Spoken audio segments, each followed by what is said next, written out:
on Take It Up with Jessica Lee. I'm here with Tony Hughes, who is a best-selling author on enterprise sales. He's got over 35 years of real-world experience and has led many large teams on generating revenues at scale. So Tony, welcome to the show. Would love to hear more about this future of selling and your thoughts about the changes we're seeing. What do salespeople need to really know in order to be prepared? Thanks, Jessica, and so excited to be on the program. Thank you for inviting me. Yes, I believe 2020 has changed the face of selling forever because obviously COVID-19 had a huge impact, both as a health crisis, but also economically. The reality is the result of that is the Great Recession. Without a doubt, we're in the toughest economic time in living memory for people watching this. And the reality is, for our own organizations, but even more importantly for the organizations that we sell to, as we go into a deep, prolonged recession, everybody's going to take what they've already been doing, but get much more focused on it, which is answering the question of how do we leverage platforms and technology and automation to continue to drive cost out of the organization, but in a way that improves both staff and customer experience. And what that means for people watching this, if you're in sales, in B2B sales, is I think that 20 to 30% of sales roles will start to accelerate in disappearing. That's scary. I know automation is a big deal, and every department has tasks that can be automated to improve efficiency. And I know that with sales, there's this part where, yes, you can automate because you can get data to give you insights that will help you to maybe have more intelligence on an executive you're targeting or an account you're targeting. But still, that human connection, that face-to-face, building trust, building rapport, you will always need an enterprise salesperson. Yes, maybe. You know, the reality is that relationships have always mattered and will continue to matter, but only for the people that value them. So one of the big mistakes that I see out there in the world at the moment is salespeople continue to they're trying to open a brand new relationship, contact someone they don't know, and they're trying to open with a friending strategy as if the value for the other person is in having the relationship with them. But really senior executives are not lonely and bored looking for another friend in business. They don't lie awake at night hoping a seller is going to contact them tomorrow to tell them about the joys and wonders of the thing they're selling. You know, they're busy and stressed trying to work out how they can survive and thrive in their own role.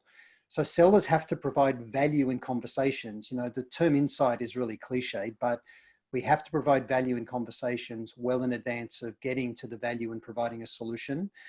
And yes, sellers need to use technology well to do research. You know, that's a given. But in my view, if we have a look at AI and automation and on where the world is going, buyers are increasingly automating the way they buy. If it's just a commodity in the mind of the buyer, they don't really, in their mind, think they need to talk to a seller. Providing information about your company and product is not enough value. So if we're going to inject ourselves early in the sales process, what we need to do, is do our research and be relevant, have the right conversations. But the best salespeople are going to leverage technology to work with organizations where there's highest propensity to buy. Every leader watching this video needs to think about the 4 things you have to nail if you are to be successful in business. Before you even hire sales and marketing people, you need to nail the issue of product market fit. Do you solve a serious problem? Are you a vitamin pill or are you a headache tablet, right? So you need to solve a serious problem. Product market fit is essential, especially in a recession where the strength of the business case for working you is what will carry the day. So product market fit is everything. The next thing is have clarity about your ideal customer profile. The entire world is not a prospect or a potential client. We need to think about ideal customer profile. What are the technographic, psychographic, and firmographic attributes of organizations that mean that there's a higher probability that they'll buy from us? I won't dive into that. It's a complete topic in its own right. But so product market fit, ICP, ideal customer profile, and then out of that, you then build buyer personas. Do you clearly understand those people you'll need to engage with in those organizations. Do you understand them, what drives them, how they're measured in their role? And then based on that, you can know the fourth thing, which is your value narrative, your conversation narrative, the conversation about how that person can improve results in their role. Once you've done that, you're then in a position to hire sales and marketing people to go and execute. But if you're expecting sales and marketers to be magicians who can solve the problem of your poor product market fit, you're going to spin your wheels and waste lots of money. And in a recession, there's no more fat. Every organization's needing to lean down and run a whole lot more efficiently. So fewer people being more effective using tech.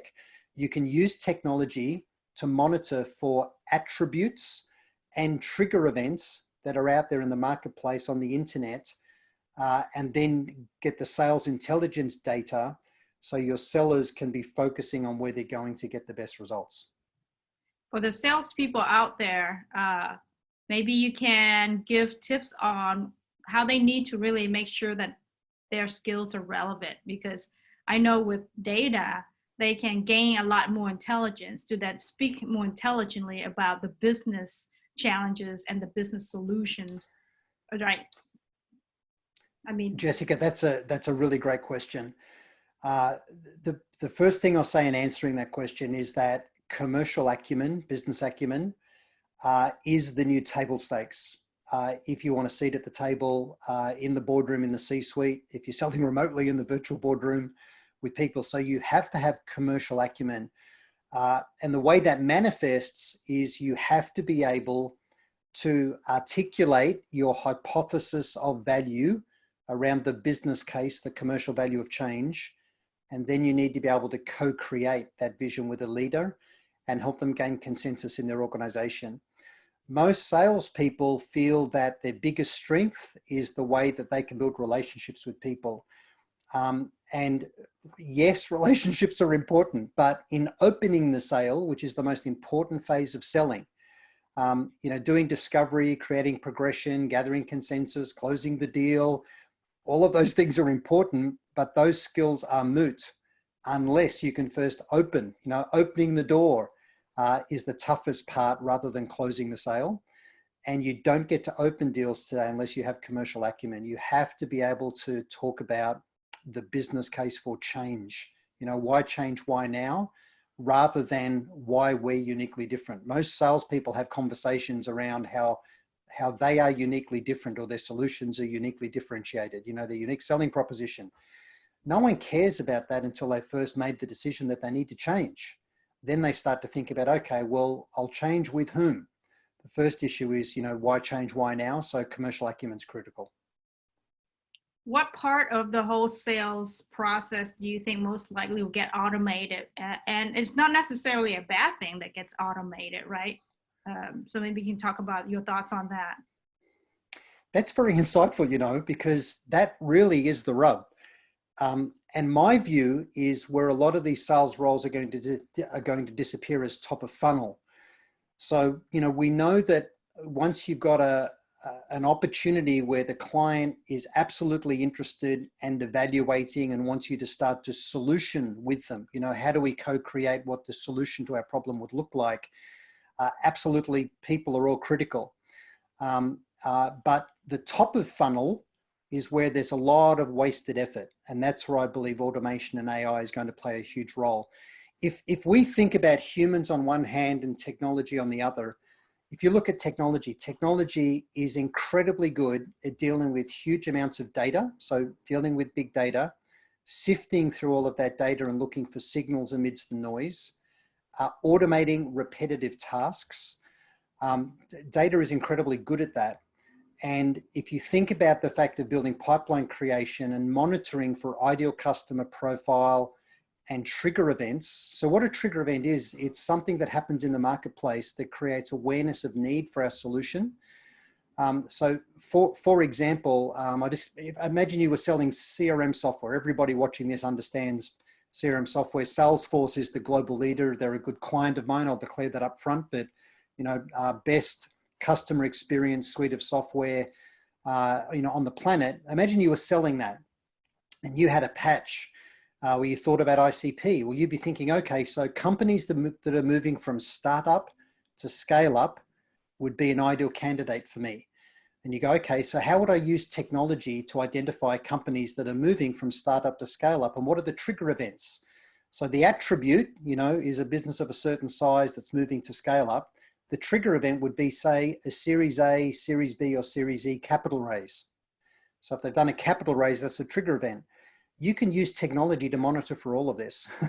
I'm on the advisory board of a company called Trigger, Triggr, so there's no E in it. And what they do, or what we do, is we monitor, we use headless browser technologies and monitor for all of the technologies associated with company URLs. We go and have a look at all of the job ads that they're putting out there on the marketplace. What they put in their job advertisements and job descriptions gives you a clue about a lot of the tech that's been run inside the organizations. We can monitor for role-based changes, advertising for role-based changes. So new senior people into a role or wanting to change things up.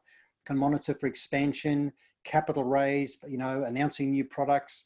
So what this does is it automates a lead funnel where there's good product market fit and the seller has been served to them on a plate how they can build the conversation. So they call up and say, hey Jessica, congratulations on the Series A capital raise and the announcement of the new product.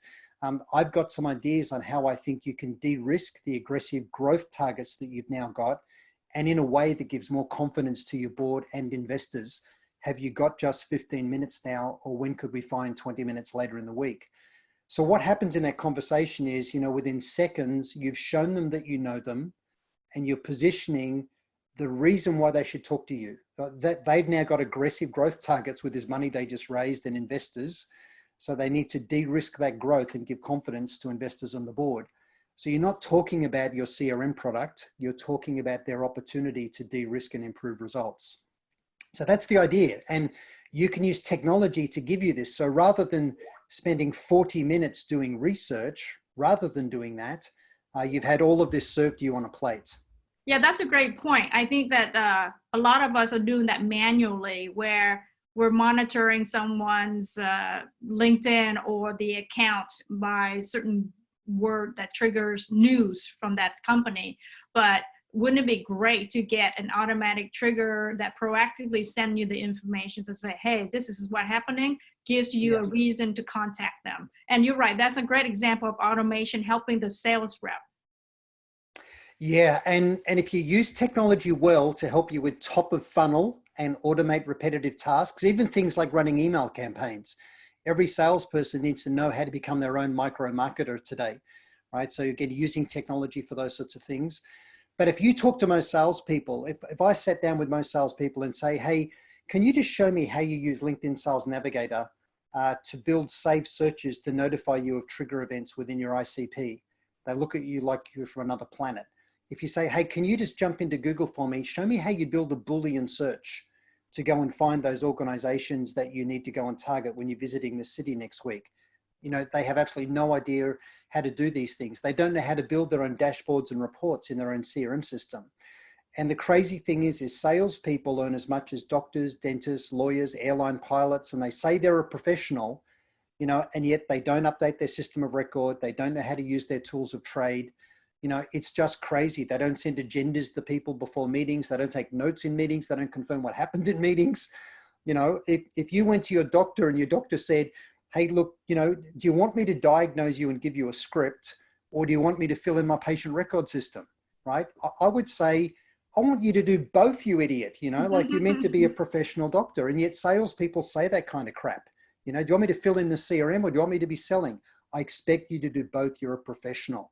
Right? But we need automation for that. I think automation will solve the problem. As you're having the conversation, should be somehow recorded, parse out keywords, all of that would be great for automation, actually, because sales folks don't want to do those tedious tasks. I'm sorry. Yeah. So anyway, but the key lesson here is that we can use technology, especially for top of funnel, around automation and research. And where human beings are really strong, so we talked about where technology is really powerful, where human beings are really strong and we need to play to our strengths, is being creative, being able to build genuine emotional connection, being able to help someone build a business case, helping them gather consensus inside their organization, navigating complexity and politics within an organization. Machines will never be able to do those things. They might be able to fake empathy, but they can't build real emotional human connection with people. So, you know, that's where the bestsellers are going to focus. They're going to leverage human strengths and become superhuman by leveraging technology. My new book's called TQ, Superhuman Sales Skills. I'm co-authoring with Justin Michael, but it's about that. We all need, you know, IQ and EQ, that's been a given, but now you need TQ. You need to know how to use the tech well. If you don't embrace technology, embrace the thing that could replace you one day. If you don't embrace tech, you are doomed to be replaced by it. Yes, I agree with you on that, because nowadays, you know, you need the data, and to get the data and the insight, you need how to leverage the different technology. Every company still has a lot of tools, like so many of the tech stack involves integrating all kinds of systems, pulling data together to give you a picture that you want. But I would say that all of that insight and understanding would be much better to just somehow proactively serve that to the sales rep, so they don't have to spend their time knowing technically how do I pull this together. That information to somehow be at the fingertips and serve to them. That's easy for them to grab. It's true. And companies like Salesforce have got AI embedded in their product called Einstein. You know, there's lots of AI in the world, but the way they're working with Einstein inside CRM is to enable it to highlight to a rep or a manager when a deal is at risk, you know, based on deal stage and, you know, communication dropping away or things not happening in time. So time in stage, you know, is a big risk in deals. Between opening and closing is the middle, and the middle is where most deals stall and die. That using AI to monitor the level of communications between the organizations, and is real progression being created. You know, all of those things are important, and AI can even start to replace sales management. So every person watching this, I just encourage you to think about, how do I create the value that's going to fund my role? And I need to create value in areas that are valued highly by both the customer and my employer. But I need to create value in areas that can't be automated away, where technology can't replace it. So I've got to leverage the human traits. But the brutal reality of this new economic environment that we're all in is that average deal sizes are shrinking, sales cycles are blowing out, there's less leads coming in.